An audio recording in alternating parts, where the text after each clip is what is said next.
Let us continue developing figures inspired by letters. And today we are using letter H. Without further delay, let us begin. Let us start by writing the letter H in different possible ways.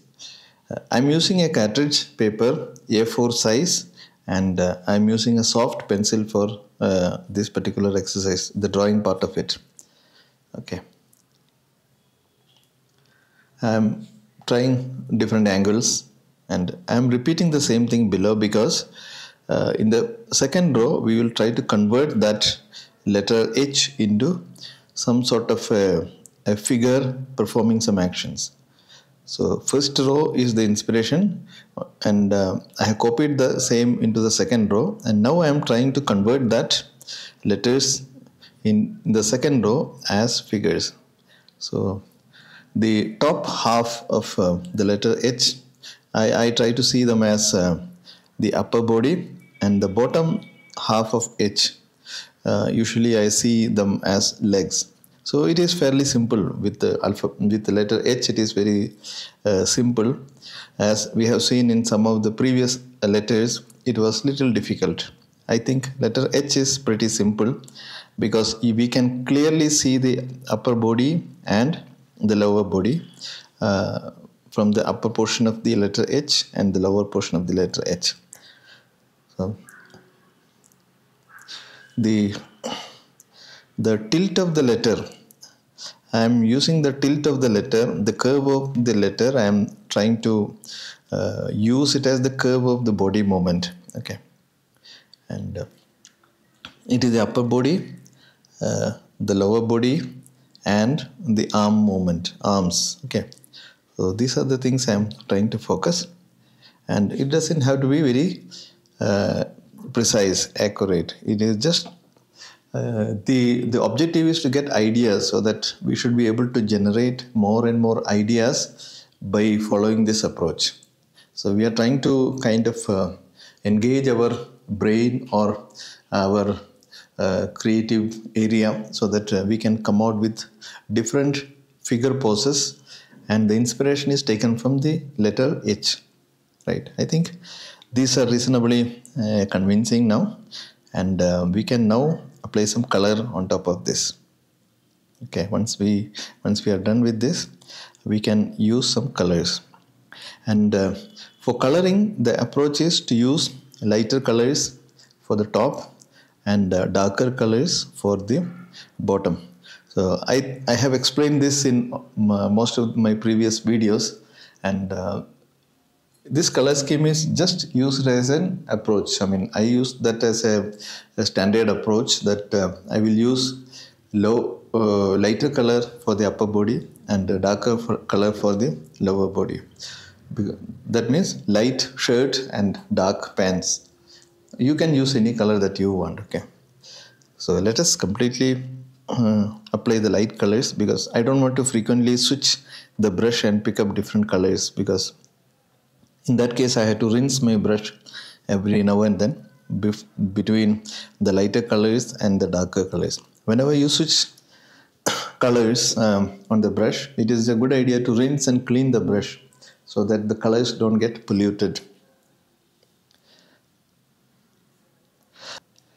Okay, now let us go for the dark colors. Right, and the leg movement is important when we come out with figure movements. Okay, the leg movement will decide the shape of the leg. I mean, the leg movement is decided by the shape of the leg, the perspective of the leg. Okay, so the length of the leg, etc. See, when we move, our legs may not be having the same length. Okay, one leg may have a longer length, and the other one may have a shorter length, because of the perspective of the legs when we are moving. Okay, if you are standing still, both the legs may have same height. Right, and I am using Payne's grey color for the darker tones, and For the lighter tones, I have used something like a lavender kind of a color. It is lilac. It is not precisely lavender, but I like this color. Okay, and you can use any color, as I was mentioning, any light color instead of lilac. You can use any light color, and for dark color also you can use any dark grayish kind of a color. Okay, right.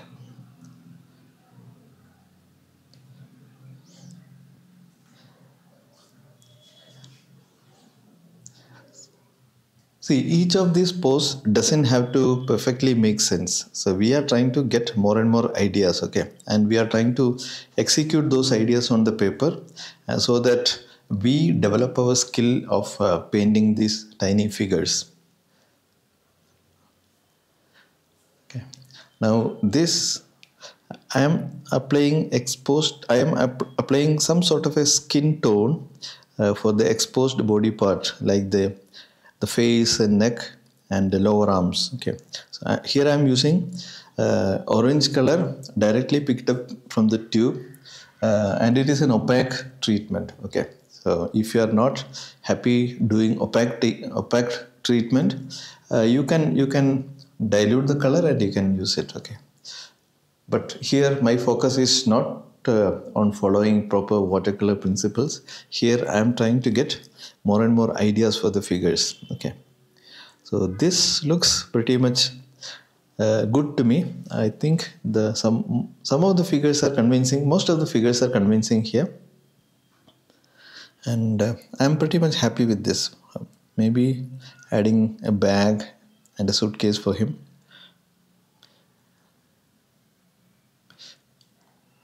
Okay, I think we are done with the first row, and let us write some small letter H. Okay,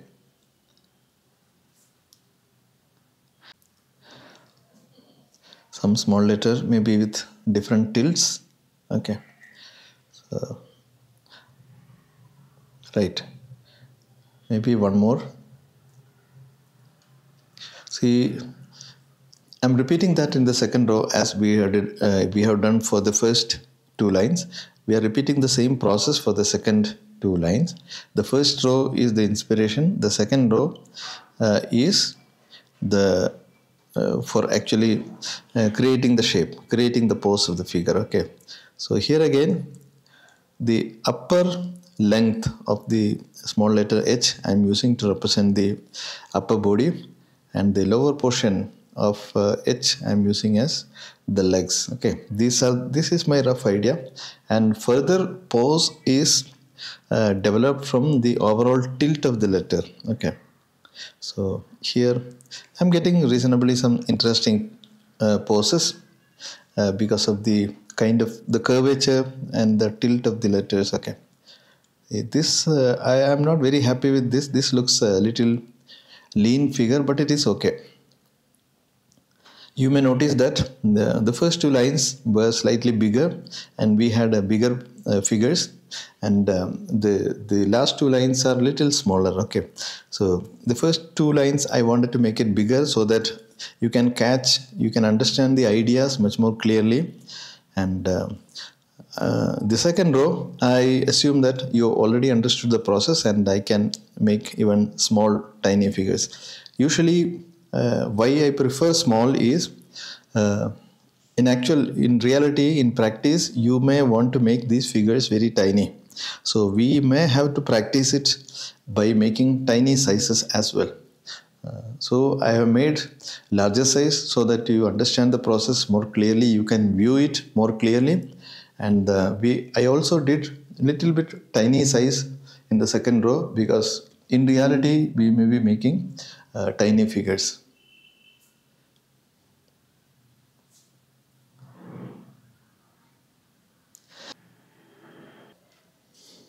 Right, you can see that some of these figures looks very tiny and lean, etc. But I think it is okay. We are practicing, so we can take these challenges of making even smaller figures. Okay, try to when you practice, try to make it a combination of big and small. Okay, the small figures are a little bit more challenging to get the suggestions correctly. Okay. The approach here again is same, light color for the shirt and dark color for the pants. But that is your choice completely. You can use your color schemes. Okay.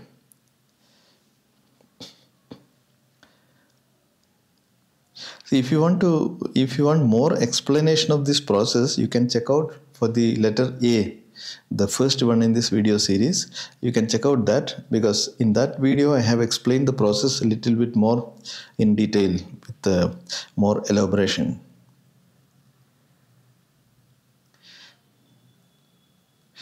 Right. Maybe one leg is folded and one leg is going forward.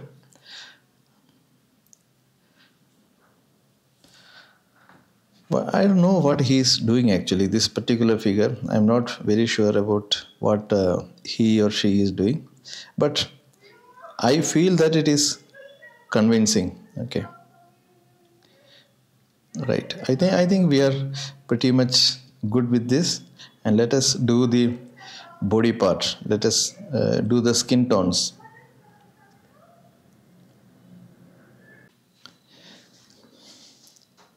Thick orange color to represent the exposed body parts. Okay. Practice this. Okay, just follow the process and practice this. And if you want to alter the process to suit you better, you can feel free to change the process. Okay, this is just one idea that I found as interesting. But if you think you want to deviate from the process, you are free to do so. Please do that. Ultimate aim is that you should be able to develop more and more convincing human figures in action from imagination. Okay, I think we are pretty much done with this, and let me add some shadows. For the shadows, I am using a mix of Payne's gray and orange. Okay, it is a dark tone, but not as dark as the pants for the figures. And we have to, if possible, respect the direction of the shadows. There should be a consistency of the direction of shadows throughout, because then it looks good. If all the shadows are having a consistent direction, it looks good, and it makes us to feel that the light is coming from a single direction for all these figures. Okay. And these shadows are not very precise. I'm just representing it. It is somewhat representative. That's it.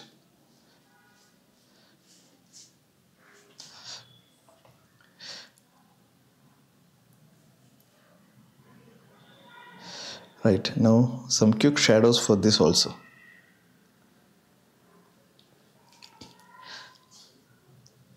Actually, I could have fast forwarded this because these are sort of a repetitive process, but each figure being different action, I thought I will keep it in real time so that you understand the process in real time and you can practice it. Okay. If you are new to this, probably it may be a little challenging.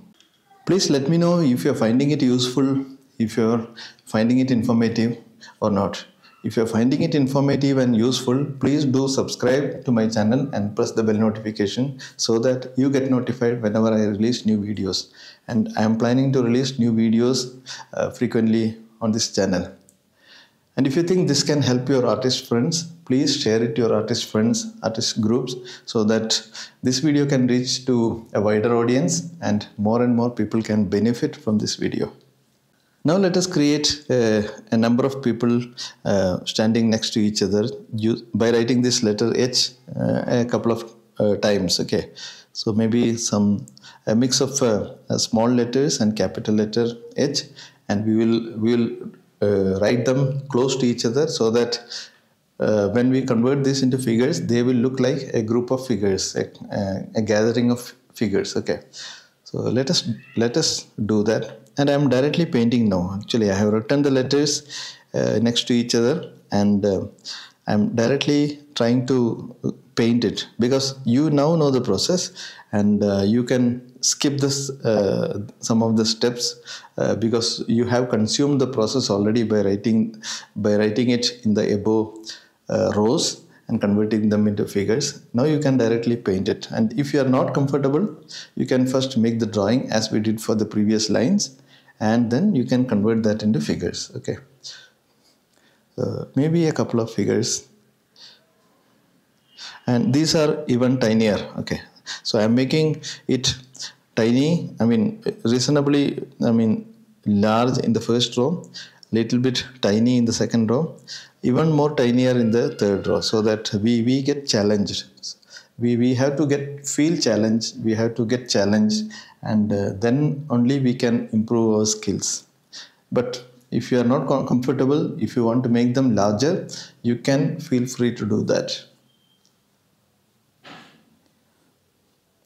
And please share your experience. How did you find it? How did your practice went? I mean, did your practice went good? And what was your experience? And what can be improved in the video? If you when you follow along, when you practice it, if you are finding some issues, and if you wish that certain things could have been done in a better way, please do let me know. Write them into the comment box below.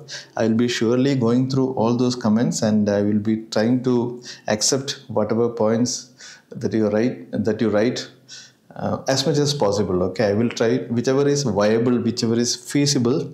I will try to take your point for my future videos. Okay, and if you have any questions or queries, please do let me know. Write them into the comment box below. I'm not explaining the process here, because it is all same. Whatever we did at the top, we are repeating the same thing, and the approach is same. Only thing is that I may want some of these figures to look that side, and some of these figures to look this side. That is the only change probably I will be doing. Rest everything is same.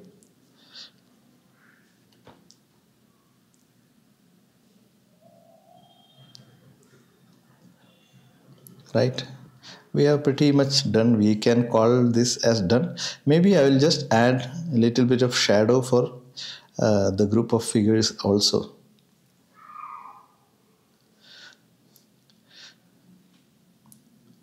This group of figures doesn't look like they are all in a single gathering. Maybe a couple of people, I mean, standing somewhere. Okay, and these shadows are very suggestive. It is not very accurate. Many times these suggestive details, suggestive shadows will be sufficient. So thank you very much for watching this video, and I hope you enjoyed this video and you found something informative in this video. And if you haven't subscribed to my channel, please do subscribe and press the bell notification. And you may please share this video to your artist groups, artist friends, so that more people can take benefit out of it. Thank you very much, and we will see you soon with another interesting tutorial. Happy painting until then. Bye bye.